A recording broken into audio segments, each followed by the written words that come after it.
Hello dear students, welcome to my YouTube channel. आजच्या व्हिडिओमध्ये आपण MST-CETसाठी यूजफुल असलेले काही MCQs डिस्कस करणार आहोत. सो मी जस्ट सजेस्ट करेल की क्वेश्चन रीड केल्यानंतर स्वतः आधी आन्सर देण्याचा प्रयत्न करा आणि त्यानंतर आपण क्वेश्चनचा आन्सर आणि सोल्युशन बघूया. So let start. So first question आहे, which of the following can not be hydrolysed further into smaller molecules? Options is starch, sucrose, fructose and glycogen. So correct option is fructose. बघा, यामध्ये fructose हा मोनोसॅकराइड असल्यामुळे त्याला आपण further हायड्रोलाइज्ड म्हणजेच breakdown करू शकत नाही. अदर ऑप्शन जर आपण बघितले जसं की starch, glycogen, these are polysaccharides and sucrose is disaccharides. So all these three can be break down or hydrolyzed into the smaller molecules. आणि फ्रुक्टोजला आपण स्मॉलर मॉलिक्युल्समध्ये हायड्रोलाइज करू शकत नाही. That's why option C is correct. Second question आहे, the enzymes which act within the cell in which they are synthesised are called? Options are apoenzymes, coenzymes, exoenzymes and endoenzymes. So correct option is endoenzymes. लक्षात ठेवा, एंडोएन्झाइम्स हे ज्या सेलमध्ये synthesized होतात त्याच सेलमध्येच वर्कसुद्धा करतात. So that's why correct option is option number D, endoenzymes. Next question, the base pairs of the DNA are correctly shown as? Options बघा, option A, option B, option C and option D. So correct option आहे ह्यातलं option number C.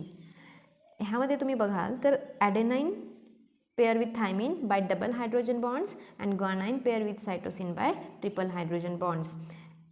So option number C is correct. Next question आहे, carbohydrates are composed of? Options carbon, hydrogen, oxygen and option D is all of the above. So correct option is all of the above. Why? Because कार्बोहायड्रेट्सचं अर्थ काय, तर hydrates of carbon means त्यामध्ये carbon पण येणार, hydrogen and oxygen, and that's why option number D is correct. Next question is, select the incorrect statement about the protein. Options are proteins are long chain polymers of amino acids. Option B, proteins are micromolecules with the low molecular weight. Option C, proteins are the most abundant organic components of the cell. Option D, most of the proteins are host specific. So correct option आहे option number बी.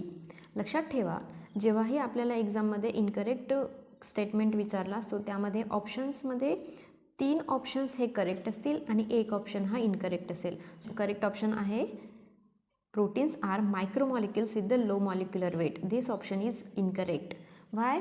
कारण की proteins हे मॅक्रोमॉलिक्युल्स असतात, not a मायक्रोमॉलिक्युल्स. मॅक्रोमॉलिक्युल्स असतात म्हणजे ज्याचा size हा large असतो, लार्ज साईज कंपोनेंट्स असतात आणि लार्ज असल्यामुळे म्हणजेच मॅक्रोमॉलिक्युल्स असल्यामुळे त्यांचा मॉलिक्युलर वेटसुद्धा हा हाय असतो. इथे लो दिलेला आहे आणि that's why option B is correct. Next question आहे, monosaccharides have the general formula where the N can be 3, 4, 5, 6 and 7. Option A C6H2ON, option B CH2ON, option C CH2O6/N and option D C6H2O5/N. So correct option is option number B, CH2O/N. So लक्षात ठेवा, Nची value मोनोसॅकराइड्समध्ये always 3, 4, 5, 6 and 7 असू शकतो. ह्यापेक्षा जास्त असू शकत नाही किंवा 3 पेक्षा कमीही असू शकत नाही. So option number B is correct. Next question आहे, steroids are the examples of? Option A polysaccharide, option B derived proteins, option C conjugated proteins and option D derived lipids. So correct option is derived lipids. लक्षात ठेवा, steroids जसे की for example cholesterol हे सगळे examples आहेत derived लिपिड्सचे. Those are not polysaccharides or proteins. Okay, so option number D is correct. Next question आहे, in a segment of eukaryotic DNA if the purine bases are 40 then what will be the number of pyrimidine bases? Option A 20, option B 40, option C 60 and option D is 80. So correct option is option number B, 40. Remember, the purine bases दिले आहेत 40, so automatically the pyrimidine bases will be also 40. Why?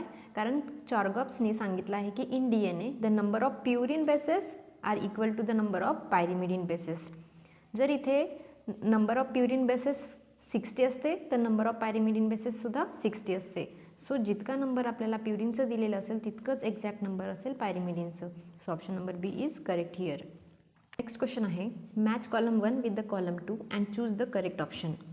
Column 1 here sucrose, lactose, fructose and maltose, and column 2 malt sugar, cane sugar, milk sugar आणि fruit sugar.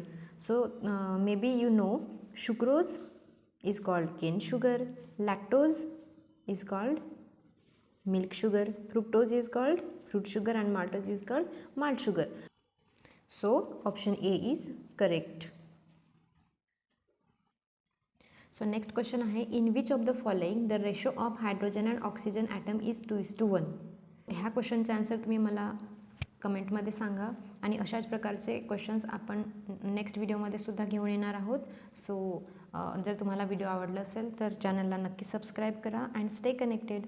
Thank you for watching.